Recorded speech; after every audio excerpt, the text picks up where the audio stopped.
Então nós vamos dar continuidade à nossa exposição em Atos. Hoje, Atos capítulo 17, nós vamos do versículo 10 até o versículo 15.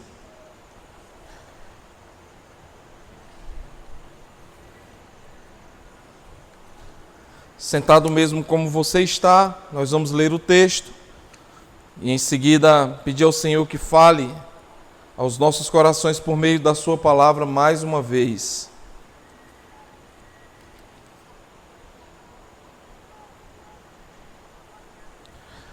Diz assim a palavra de Deus, Atos 17, 10.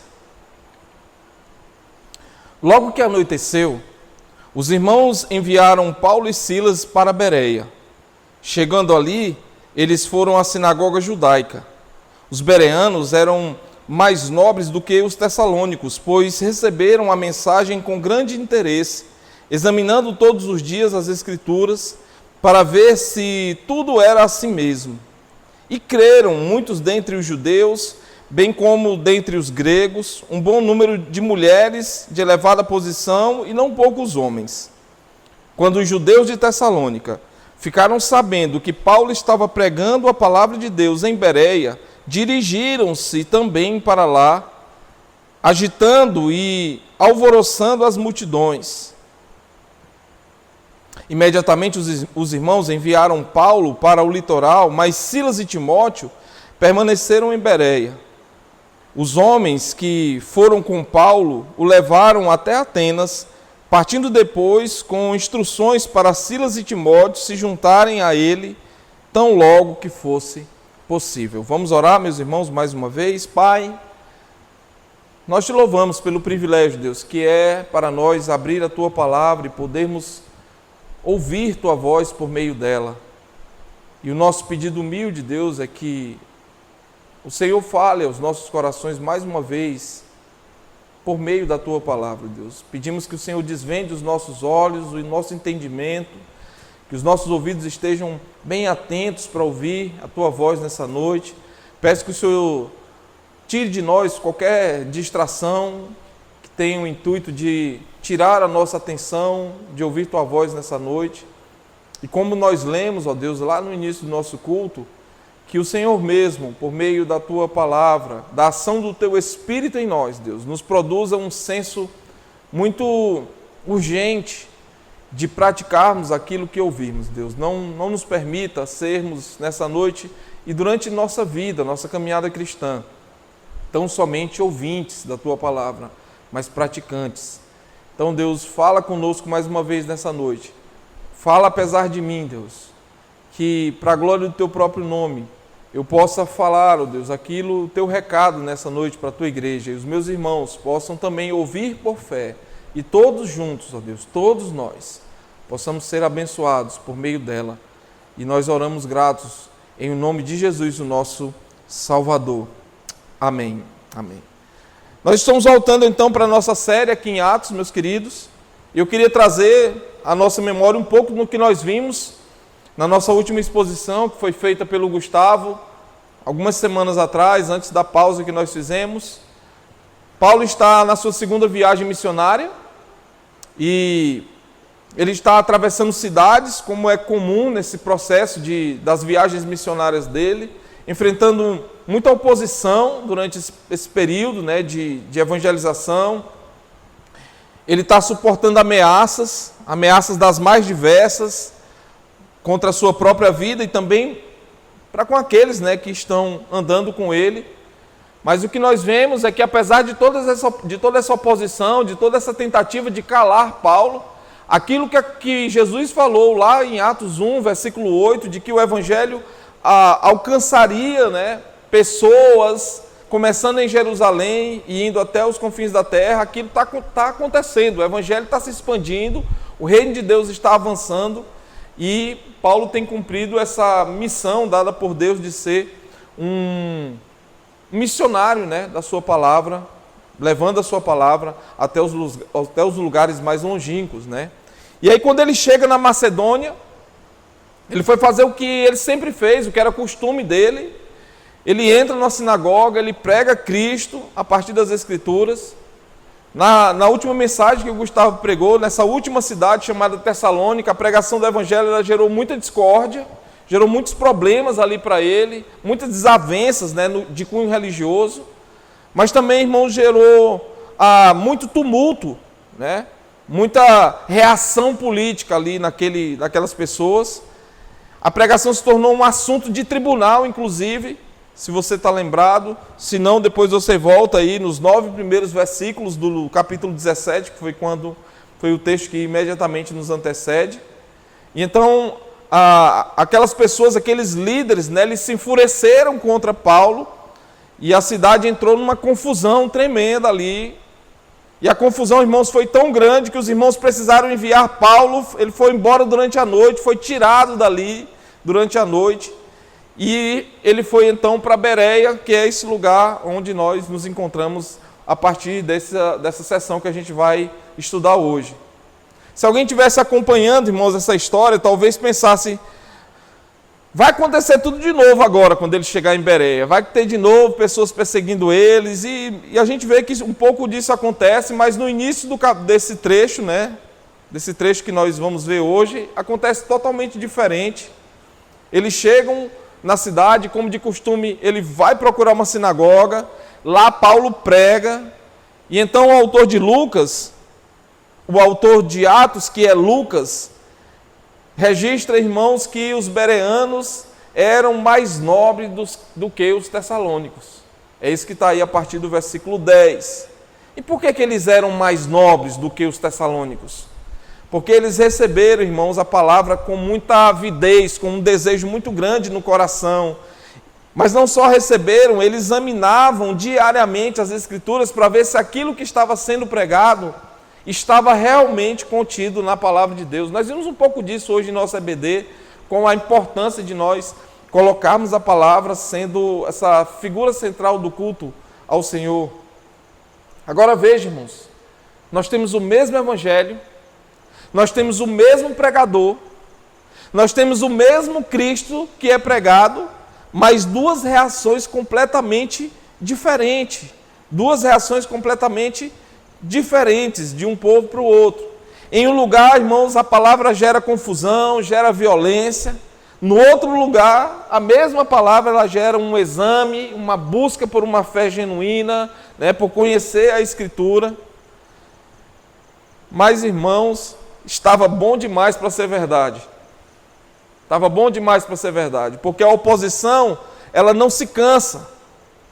Os judeus de Tessalônica ficam sabendo que Paulo está pregando agora em Bereia, então eles viajam, fazem uma viagem que não é uma viagem tão curta, até lá para agitar o povo, para agitar a multidão. Então estava bom demais para ser verdade.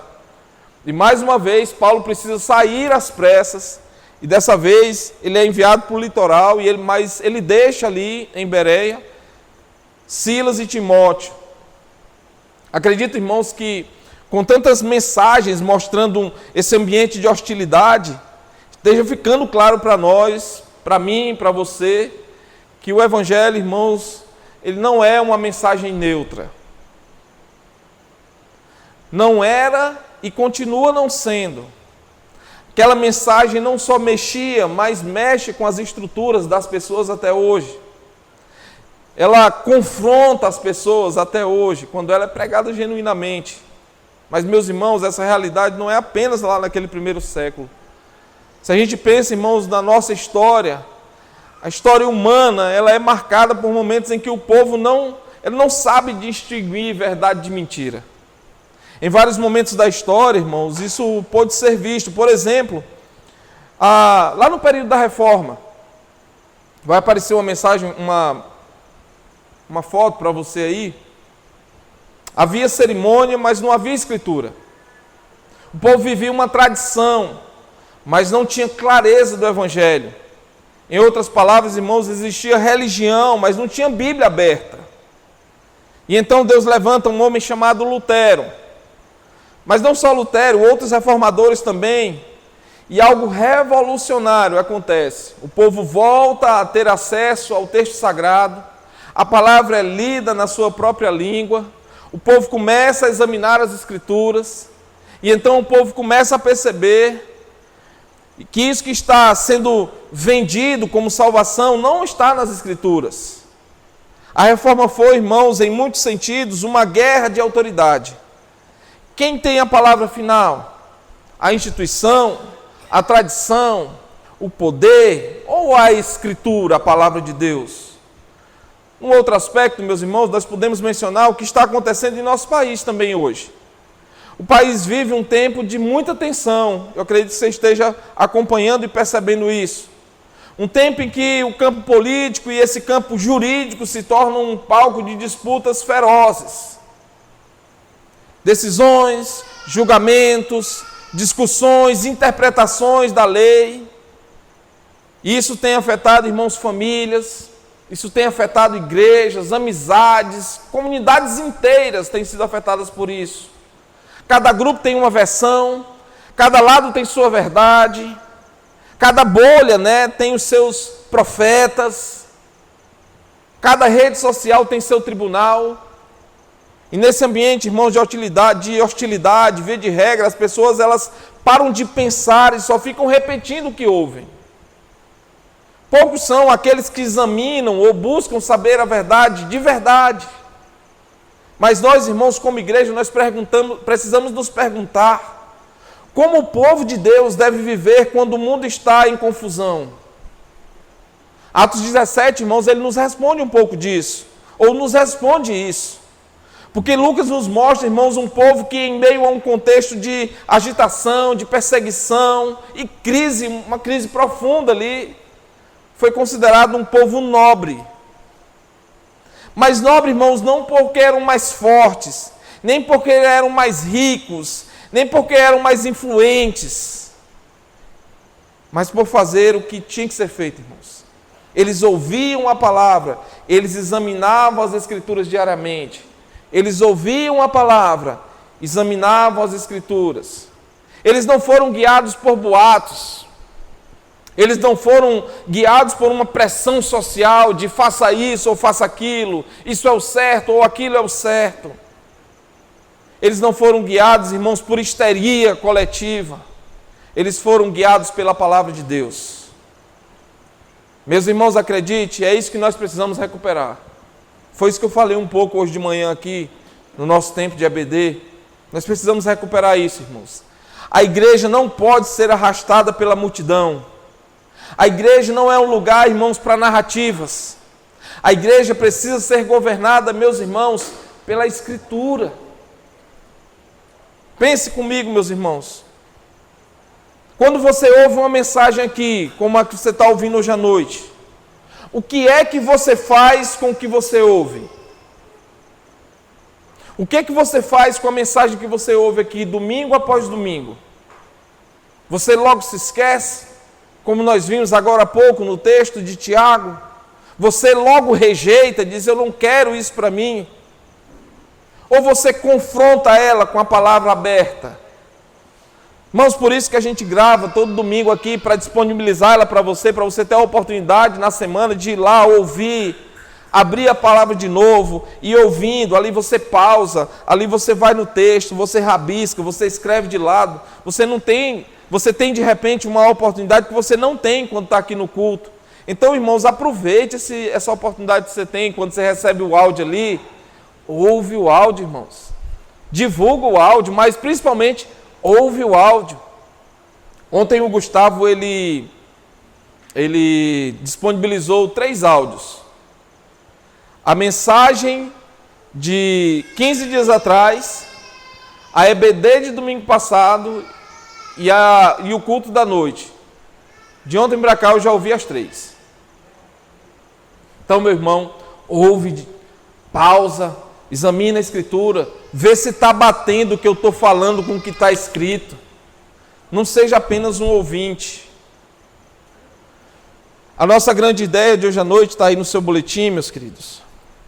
Peço que você acompanhe. Diz o seguinte: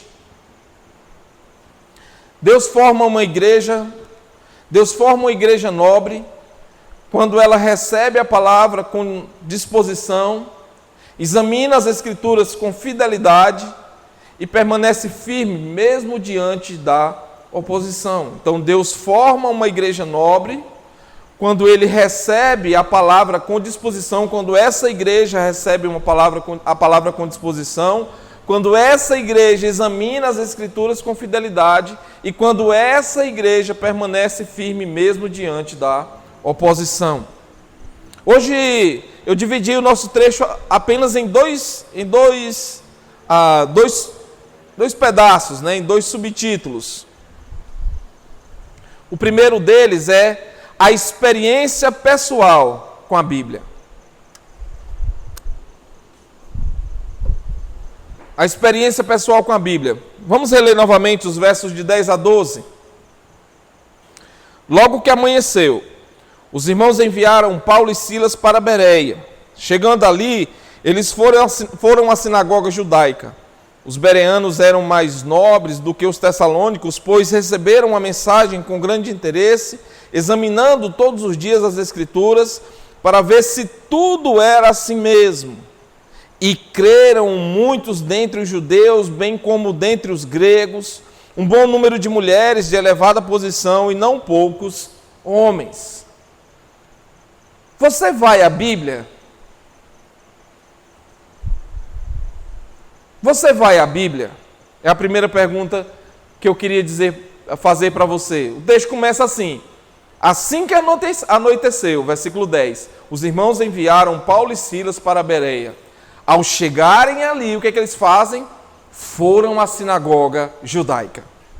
Meus irmãos, reparem o clima do texto. Paulo e Silas, eles não estão vivendo uma fase tranquila da vida. Eles estão fugindo.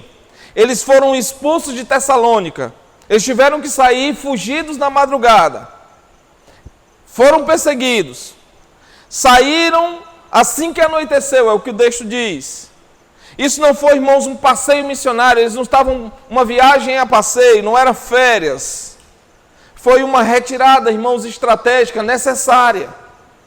Mas o que acontece no próximo passo? O que eles fazem quando chegam em Bereia? O texto diz, irmãos, que eles foram direto para a sinagoga. E por que isso é importante para nós, irmãos? Porque isso mostra que, para Paulo, a palavra de Deus era prioridade na vida dele. A missão era prioridade para ele. A pregação era uma prioridade para ele. Paulo busca, irmãos, na situação difícil, uma oportunidade. Sim, irmãos, ele estava fugindo, mas também ele estava correndo para cumprir o seu propósito missionário. Então Lucas, que é o autor aqui de Atos, ele descreve a resposta daquele povo. Ainda no versículo 11, ele diz, os bereanos eram mais nobres, pois receberam a mensagem com grande interesse. A expressão aqui, irmãos, ela é bem forte para nós. Eles receberam a mensagem com grande interesse. Eles não ouviram com arrogância, eles não ouviram com indiferença, ou como quem está fazendo um favor. Eles ouviram, irmãos, como quem reconhece, isso pode ser a verdade de Deus. Eles tinham disposição, eles tinham fome para ouvir a palavra de Deus. Então eu preciso perguntar, irmãos, de novo, você vai à Bíblia? Eu não estou perguntando, irmão, se você tem a Bíblia em casa. Eu não estou perguntando, irmão, se você acredita que a Bíblia é a palavra de Deus, que ela é inspirada por Deus. Eu não estou perguntando se você concorda com o que está escrito ali e se aquilo é importante para você. A minha pergunta é, você vai à Bíblia? Você corre para a palavra? Você busca ela, irmãos? Busca ouvir ela como se fosse o próprio Deus falando? Porque, meus irmãos, uma coisa é respeitar a Bíblia, outra coisa é ter sede pela Bíblia. Há pessoas, irmãos, que respeitam a Bíblia como quem respeita um objeto sagrado. Elas não falam mal da Bíblia, elas não criticam a Bíblia, elas não blasfemam da Bíblia. Mas também, irmãos, eles não leem a Bíblia, não buscam a Bíblia, não se alimentam dela. São o que nós podemos chamar, irmãos, de pessoas café com leite. Mas os bereanos, irmãos, eles eram diferentes. Eles recebiam a palavra com um interesse genuíno e um forte interesse. Eles eram movidos por esse desejo de conhecer mais da palavra de Deus. Entenda, meu irmão, minha irmã, a vida cristã ela começa com uma disposição de ouvir Deus por meio da sua palavra. A fé nasce quando o coração para de correr atrás de tantas coisas, tantos prazeres. E então a pessoa diz: eu preciso ouvir a voz do meu Deus. Mas o fato, irmãos, é que esse interesse pela palavra não é natural do homem caído. O homem sem Deus, irmãos, ele pode até ter curiosidade. Ele pode gostar da religião. Ele pode se emocionar com a música tocada. Ele pode, o que ele ouve, inspirar um discurso dele. Mas amor, irmãos, real pela palavra, ela é fruto de um coração que Deus desperta.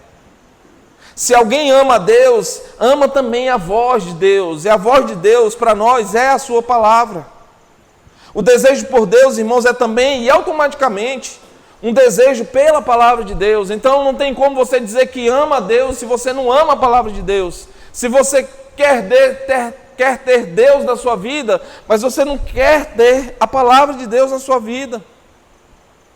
O desejo por Deus é também desejo pela sua palavra. Então quem é habitado pelo Espírito, irmãos, tem fome da Escritura. E a primeira marca dos bereanos é essa: eles foram um povo que correm para ouvir a palavra de Deus. Eles têm um interesse tão profundo que eles vão atrás de confrontar o que ouvem com o que está escrito. Irmãos, a minha palavra, a palavra do Wellington aqui não é infalível. Eu posso errar, eu posso me equivocar nas minhas interpretações. Então, irmãos, você precisa ser um confrontador dessa palavra que você ouve do Wellington com a palavra infalível que está escrita aí, que está na sua mão. Por isso, meu irmão, vá para a palavra de Deus. Algumas aplicações desse primeiro trechinho do primeiro ponto. Uma igreja pode ter muita atividade e ainda assim ser espiritualmente fraca, se ela não tem fome pela palavra de Deus. Atividade, meu irmão, não é maturidade. Momento não é vida. O que sustenta o povo de Deus é a palavra recebida e recebida com interesse. 2. A falta de desejo pela Bíblia não é, em primeiro lugar, um problema de agenda. É um problema de afeto, de desejo. É um problema do coração. Aquilo que nós amamos, meus irmãos, nós priorizamos. Se você amar a palavra de Deus, você vai priorizar a palavra de Deus. Se nós valorizamos alguma coisa, nós buscamos aquela coisa. Nós procuramos o que nos governa. A segunda pergunta que eu queria fazer para você é: você confia na Bíblia? Você confia nela? Porque o texto continua, na parte B do versículo 11, ele diz: e examinavam todos os dias as Escrituras, para ver se tudo era assim mesmo. ênfase, meus irmãos, para todos os dias. Se você tem esse costume de grifar, grife isso na sua Bíblia. Examinavam todos os dias as Escrituras. Os bereanos, irmãos, não estavam apenas ouvindo com interesse, eles examinavam e faziam isso todos os dias. O verbo usado aqui, irmãos, ele carrega essa ideia de uma investigação. Os bereanos investigavam a palavra de Deus. Não é uma leitura rápida. Não é um passar com os olhos em cima, assim. Não é um olhar superficial. É como, meus irmãos, um juiz de verdade avalia as provas. Como alguém que analisa algo com muito cuidado. E eles fazem isso com muito cuidado, irmãos, todos os dias, é o que o texto diz. Isso, irmãos, é discipulado. É busca genuína por maturidade. Isso é fé consistente, meus irmãos.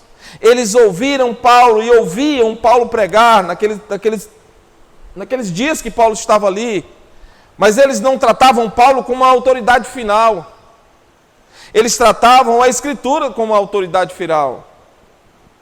Irmãos, isso aqui para nós deve ser algo visto como extraordinário.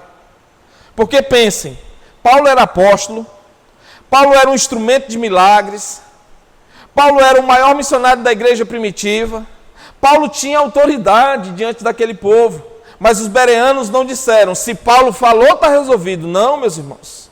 Eles disseram: vamos conferir o que Paulo está dizendo com a Escritura.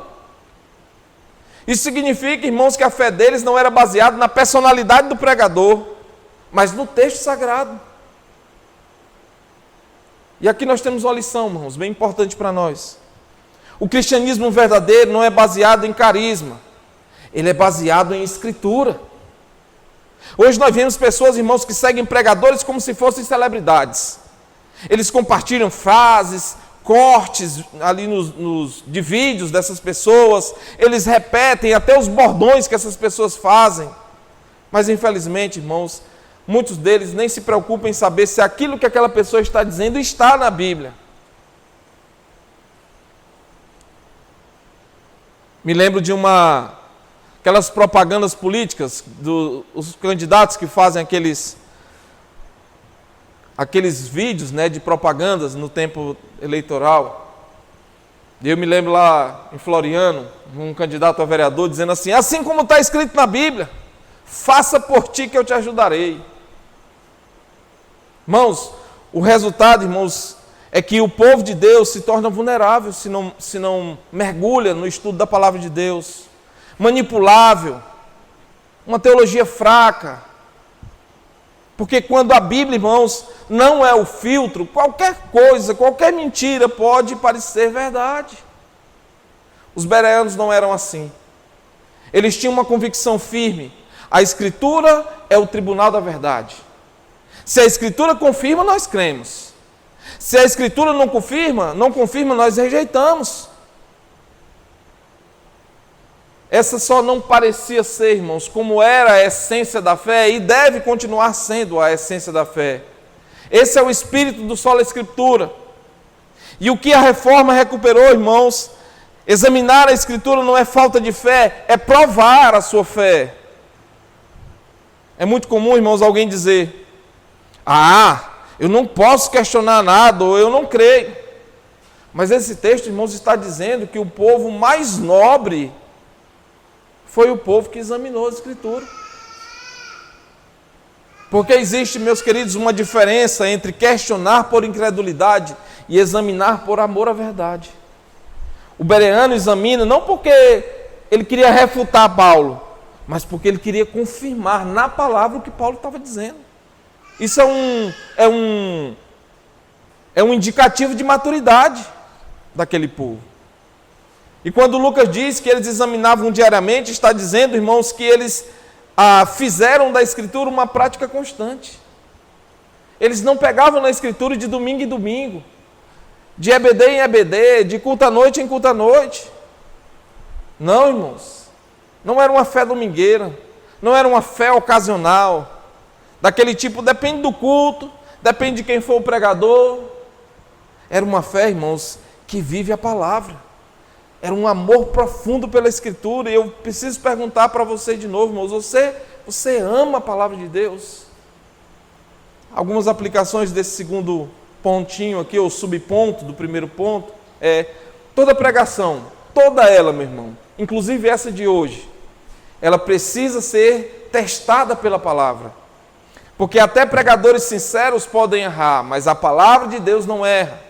Não importa se o pregador é famoso, não importa se ele é bonito, não importa se ele emociona você. Nenhuma das três sou eu aqui. Não sou famoso, nem bonito, nem emociono você. Então vá para a palavra, meu irmão.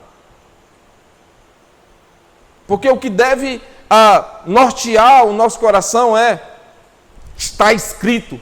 Isso que o Wellington está dizendo, que o João, que o Pedro, que o Antônio, quem quer que seja, está escrito. Essa deve ser a sua pergunta. Segundo, uma igreja que não examina a Bíblia diariamente está sempre a um passo do engano. Uma igreja que não examina a Bíblia diariamente está sempre a um passo do engano.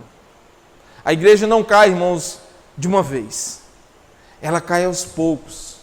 Ela cai quando ela começa a trocar texto por opinião. Ela cai, irmãos, quando ela começa a trocar a Bíblia por experiência. Ela cai, meu irmão, quando ela começa a trocar o Evangelho por motivação. E o remédio, irmãos, para todos esses erros é voltar para o exame diário das Escrituras. Por isso, meu irmão, faça isso. Faça isso para o seu bem. faça isso para o bem dessa igreja. Faça isso para o bem da expansão do Evangelho. Vá para a Bíblia todos os dias. A terceira pergunta que eu queria fazer desse subponto é: você obedece à Bíblia? Está afunilando, irmãos. Você obedece à Bíblia? Lucas diz no versículo 12: assim muitos deles creram, bem como um bom número de mulheres, de gregos, tanto mulheres de alta posição e não poucos homens. O versículo começa com essa palavra, que parece uma palavra simples. Assim, é uma palavra de conexão, é uma palavra que conecta o que fora dito antes com o que vai ser dito a seguir. Eles receberam a palavra com interesse, eles examinaram as Escrituras diariamente. Assim muitos creram. Ou seja, irmãos, o exame não foi um exercício acadêmico. O exame produziu conversão, fé, transformação. Isso é muito importante para nós, irmãos, porque existe um perigo real dentro das igrejas. O perigo de transformar a Bíblia como um objeto de debate e não como um chamado à obediência. Tem gente, irmãos, que gosta da doutrina, mas não gosta da santidade.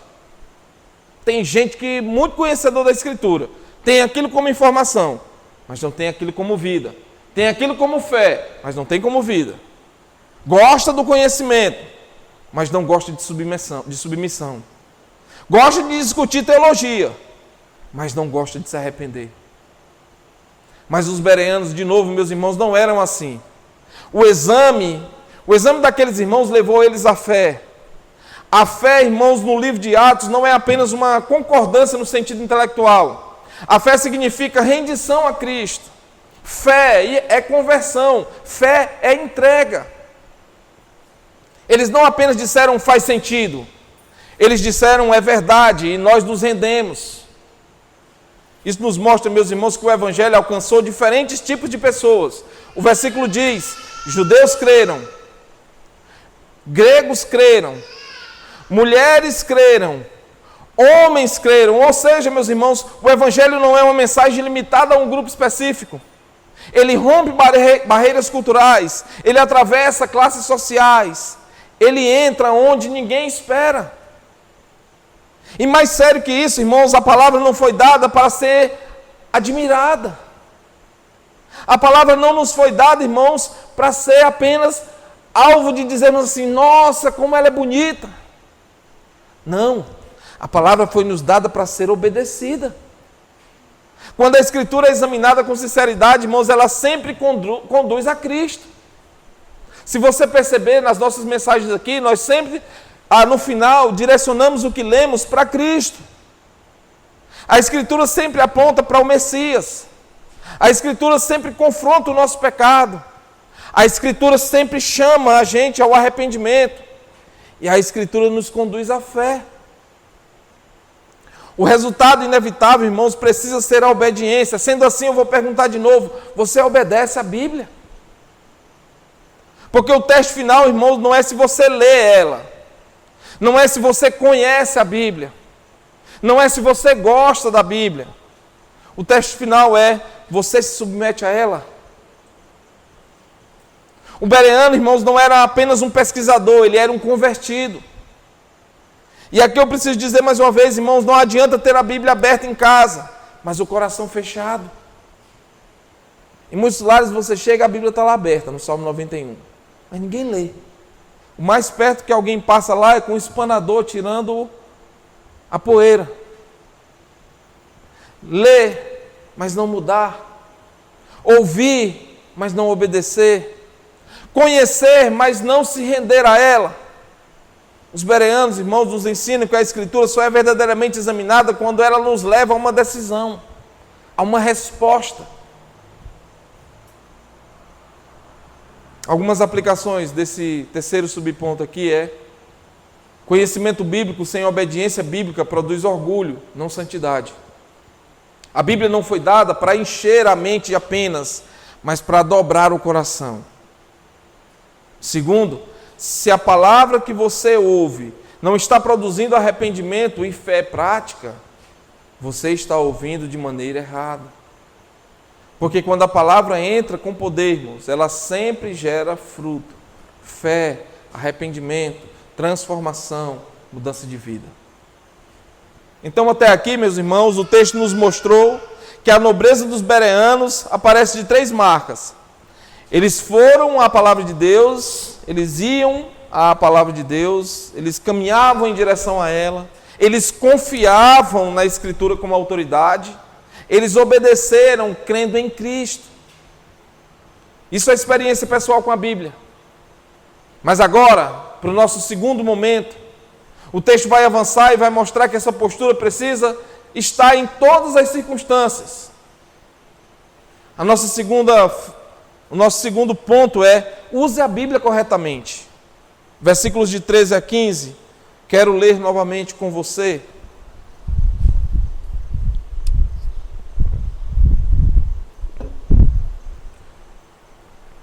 Diz assim a palavra de Deus: quando os judeus de Tessalônica ficaram sabendo que Paulo estava pregando a palavra de Deus em Bereia, dirigiram-se também para lá, agitando e alvoroçando as multidões. Imediatamente os irmãos enviaram Paulo para o litoral, mas Silas e Timóteo permaneceram em Bereia. Os homens que foram com Paulo os levaram até Atenas, partindo depois com instruções para Silas e Timóteo se juntarem a ele tão logo fosse possível. Nós vimos, irmãos, a nobreza dos bereanos, e agora o texto vai nos mostrar que essa nobreza não é provada apenas no momento em que a palavra é recebida com alegria. Porque é fácil, irmãos, amar a Bíblia quando está tudo bem. É fácil amar a Deus quando a nossa vida está tudo no lugar. Mas o difícil é dizer amém, irmãos, quando ninguém está te perseguindo. Mas quando a oposição chega, a fé é testada. Lucas nos diz que aqueles mesmos judeus que haviam causado tumulto em Tessalônica não se contentaram em expulsar Paulo de lá. Eles atravessaram quilômetros e após quilômetros apenas para atrapalhar o avanço do evangelho em Bereia. O texto nos ensina, irmãos, a permanecer, a perseverar, a continuar firmes, apesar da oposição, apesar das dificuldades. De novo, nós vamos pensar em 3 movimentos, e o primeiro dele é: procure-a com disposição de espírito. Procure a palavra com disposição de espírito. O versículo 13 diz: quando os judeus de Tessalônica souberam que Paulo estava pregando a palavra, ele estava pregando a palavra de Deus em Bereia, foram até lá e agitaram e instigaram a multidão. Percebam, meus irmãos, como é que Lucas descreve essa situação para nós. Paulo estava pregando a palavra de Deus em Bereia. E isso chegou aos ouvidos das pessoas lá em Tessalônica. Ou seja, a palavra estava produzindo fruto. A palavra estava avançando, a palavra estava incomodando. O destaque para nós é que os judeus não foram a Bereia por acaso. Eles foram porque souberam que a palavra de Deus estava sendo anunciada ali. Eles foram com um objetivo claro: agitar, instigar, perturbar. O texto, irmãos, dá essa ideia de gente que provoca confusão de forma deliberada. Eles queriam fazer aquilo. Eles não estavam buscando nenhum diálogo. Eles estavam buscando era tumulto. Eles queriam era confusão.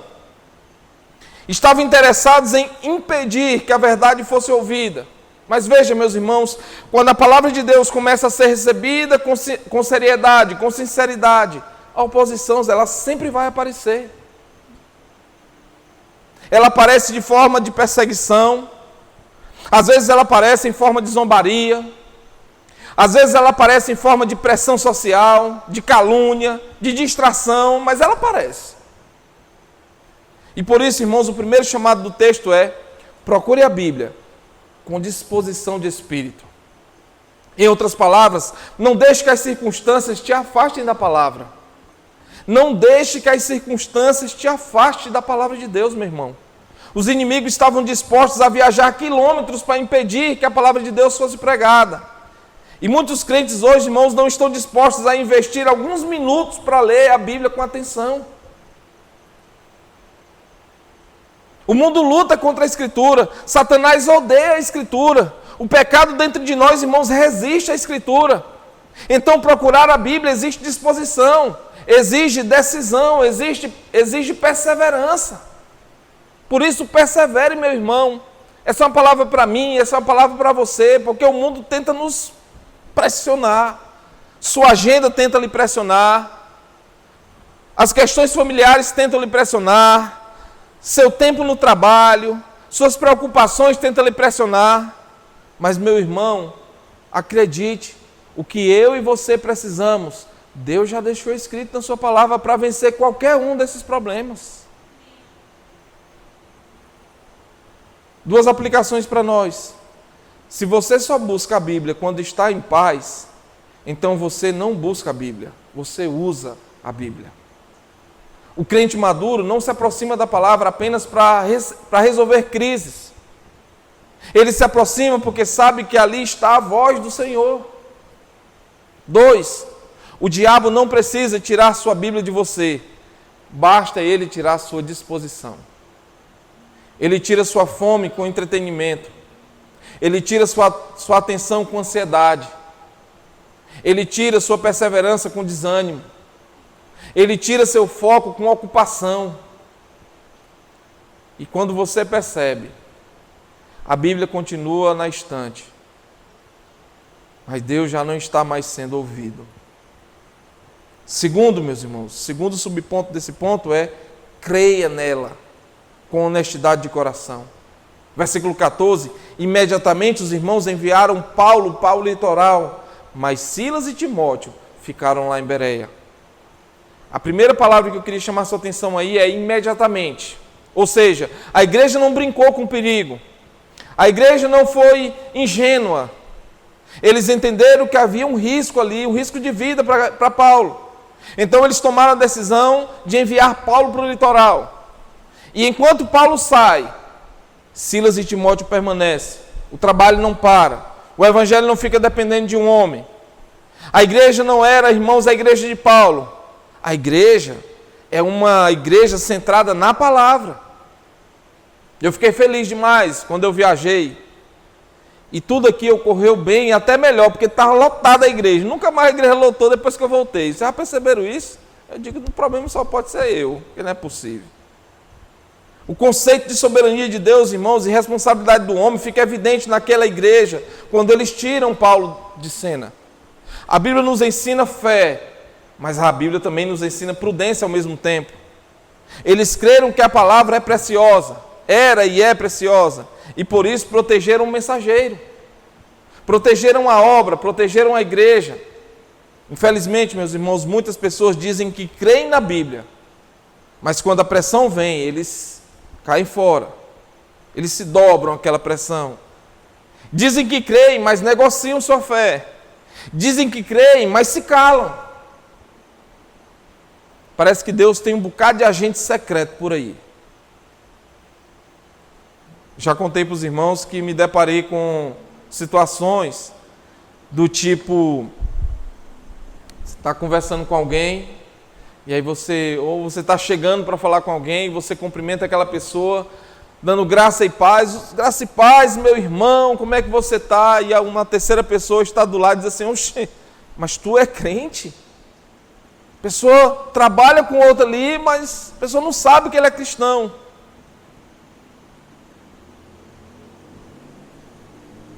Uma fé madura diz: eu creio no que Deus disse, mesmo que isso custe alguma coisa. Duas aplicações para nós desse segundo subponto é: a prova de que você crê na Bíblia não é o que você afirma no domingo, mas é o que você decide na segunda-feira. A prova de que você crê na Bíblia não é o que você afirma no domingo no culto, mas o que você decide viver na segunda-feira. Porque fé, irmãos, não é discurso, fé é submissão e é prática. 2, honestidade espiritual é obedecer à verdade mesmo quando ela te coloca em risco. Os bereanos não escolheram a segurança acima do evangelho, eles escolheram preservar a missão, mesmo em meio ao conflito. 3, apegue-se a ela contra toda oposição. Apegue-se à palavra de Deus contra toda oposição. o versículo 15 e último diz: os que acompanhavam Paulo o levaram até Atenas e depois voltaram para Bereia com as instruções de que Silas e Timóteo fossem ter com eles o mais depressa possível. Mesmo perseguida, aquela igreja, irmãos, ela estava organizada.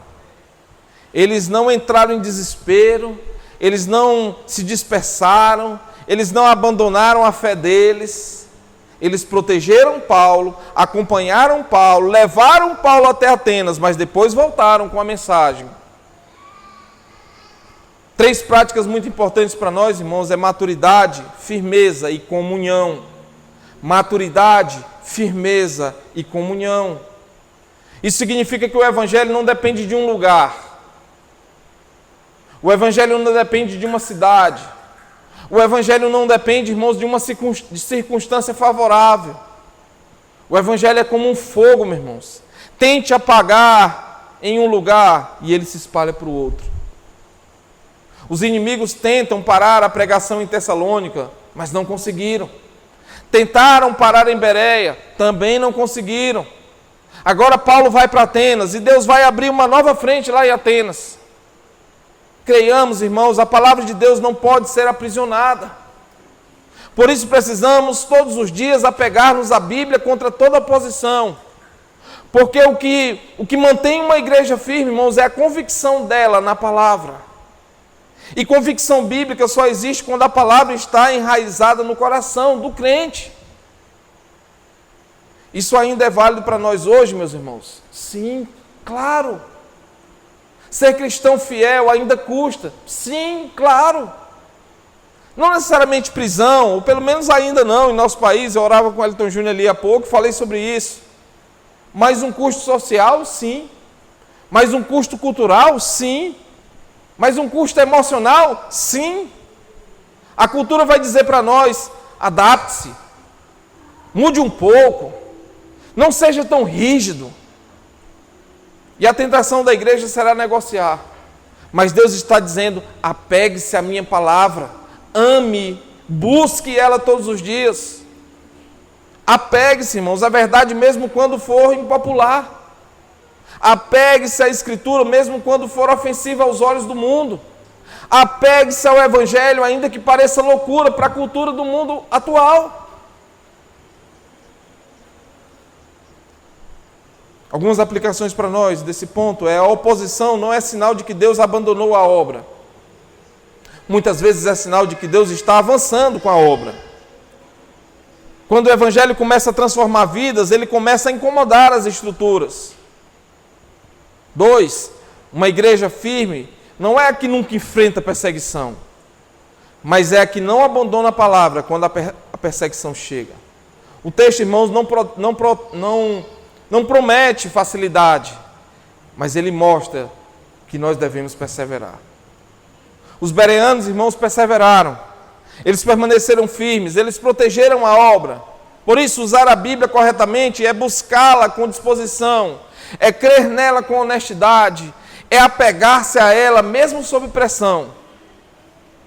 Mas por que a Bíblia é tão central assim? Porque a Bíblia, irmãos, não é o centro por si mesma. A Bíblia ela é central porque ela revela Cristo. Quem sabe, meus irmãos, olhando para esse texto, nós sejamos tentados a admirar os bereanos como se eles fossem um exemplo bonito de um estudo bíblico. Mas Lucas, meus irmãos, não escreveu isso para nos entreter com história. Lucas escreveu para nos confrontar com uma realidade.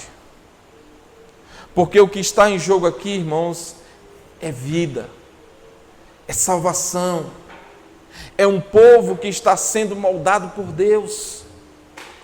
Lucas diz que eles eram mais nobres, e a nobreza deles, irmãos, não estava em títulos, não estava em herança, em dinheiro, não estava em posição. Eles receberam a palavra com interesse, eles examinavam diariamente as Escrituras, eles creram, eles permaneceram firmes. Isso nos revela, meus irmãos, que a forma como você trata a palavra de Deus revela o estado do seu coração diante de Deus. Vou repetir isso aqui para você, preste muita atenção. A forma como você trata a palavra de Deus revela o estado do seu coração diante de Deus. O homem sem Deus não tem fome pela Escritura. Então, vá pensando entre você e o homem sem Deus. Esse homem sem Deus, ele pode até ter curiosidade religiosa, mas ele não tem sede pela voz de Deus. O incrédulo não aceita ser confrontado e governado por Deus. Mas quando Deus opera em alguém, uma das primeiras evidências de que Deus transformou a vida de alguém é como essa pessoa passa a desejar a palavra de Deus. Os bereanos, eles não examinavam as Escrituras por um interesse intelectual. Eles examinavam porque queriam saber aquilo que era verdade. E qual era a mensagem de Paulo? A mensagem de Paulo era Cristo. O Cristo prometido no Velho Testamento. O Cristo rejeitado pelos homens. O Cristo que sofreu, morreu, ressuscitou. O Cristo que é Senhor acima de César. O Cristo que é Senhor acima de Roma. O Cristo que é Senhor acima de poderes religiosos, acima de qualquer autoridade humana. Então, irmãos, era por isso que a perseguição vinha. Porque o Evangelho não era neutro, e não é neutro, e nunca será neutro. O Evangelho confronta, o Evangelho derruba ídolos, o Evangelho expõe o pecado do homem. O Evangelho humilha o orgulho desse homem. Ele destrói a ideia de que alguém pode ser salvo por mérito. Foi isso que Lutero descobriu quando a palavra o esmagou e o libertou ao mesmo tempo. O justo viverá pela fé. E é isso, irmãos, que os bereanos descobriram também. Deus salva pecadores pela graça, por meio de Cristo, conforme as Escrituras dizem. Então eu preciso perguntar para você, irmãos, você se rendeu ao Cristo que a Bíblia anuncia? Você se rendeu ao Cristo que essa Bíblia anuncia? Você pode abrir a Bíblia todos os dias e ainda assim, irmãos, permanecer endurecido. Você pode ter a Bíblia no celular e ainda viver longe de Deus. Você pode frequentar o culto e ainda ser um estranho para Cristo. Mas quando a palavra, irmãos, é entendida, ela é recebida com sinceridade, ela sempre vai conduzir ao arrependimento e fé. Então hoje, irmãos, dois caminhos estão diante de nós. Eu acho que tem uma imagem, se eu não me engano. O caminho da superficialidade, onde a Bíblia é um acesso religioso, um acessório religioso. Ou o caminho da nobreza espiritual, onde a palavra é a voz que governa a nossa vida. Sendo assim, o chamado de Deus para nós é: vá à Bíblia, confie na Bíblia, obedeça a Bíblia, apegue-se à Bíblia. Mesmo se o mundo inteiro tentar derrubar você, ou levar você para longe, se apegue à Bíblia, à palavra de Deus, porque se apegando, você estará se apegando ao próprio Cristo. E Cristo não falha, Cristo não muda, Cristo não abandona seu povo, Cristo não perde aqueles que o Pai lhe deu. E hoje, irmãos, se você está assim, frio, confuso, fraco, vivendo um cristianismo apenas de aparência, volte ou vá para a palavra. Volte se você se afastou, ou vá se você nunca foi. Mas não volte de qualquer jeito, não. Volte com honestidade, volte com sede, volte com disposição de obedecer. Os bereanos nos ensinam que Deus honra aqueles que tratam sua palavra com temor, com sinceridade e com amor. Que Deus nos faça, irmãos, uma igreja assim. Uma igreja nobre. Uma igreja que investiga a palavra de Deus, mas não uma busca por conhecimento, mas por conhecer mais o Deus da Escritura. Uma igreja que treme diante da Escritura, que ama essa Escritura de verdade. E acima de tudo que se rende a Cristo, o Cristo da Escritura. Amém? Vamos orar? Curva sua cabeça. Pense um pouco sobre o que você ouviu. Reflita sobre sua própria vida. Pense sobre sua condição diante de Deus. Como está a sua busca pela palavra de Deus? Quando é que você tem ido atrás dessa palavra? Você tem ido atrás dessa palavra? Quantas vezes na sua semana, por exemplo, você lê essa palavra? Você se debruça sobre ela? Você examina? Você confronta o que ouviu com o que está lá? Você busca tirar lições? Você traça planos para a sua vida a partir do que você lê lá?